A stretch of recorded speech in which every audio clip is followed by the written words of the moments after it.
Sa iba pang balita, lalaking nakamotorsiklo patay matapos sumemplang sa Penarubia, Abra. At dalawang big-time drug pusher arestado naman sa drug bust sa Aringay, La Union. Yan at iba pang balitang probinsyang hatid ni Jay Sabale.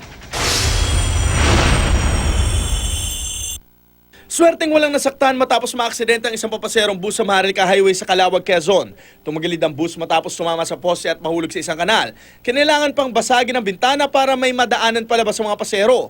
Ayon sa mga otoridad, galing Maynila ang bus at patungo sanang Tagkawayan nang subukan mag-overtake sa pakurbang bahagi ng highway. Pero tiyempong may kasalubong na kotse ang bus, kaya't napilitan ng driver na ikabig ang bus patungo sa kanal.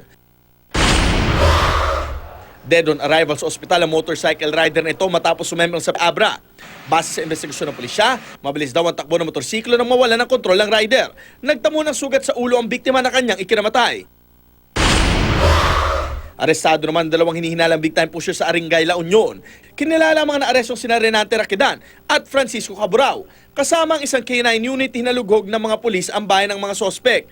Dito nakuha ang 5 sachet ng hinihinalang shabu, granada, mga bala at ilang drug paraphernalia. Kasalukuyang hawak ng Aringay Police ang dalawa.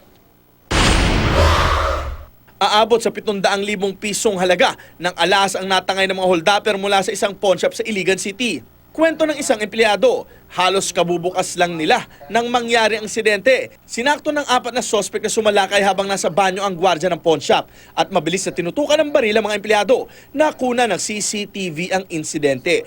Jay Sabale, GMA News.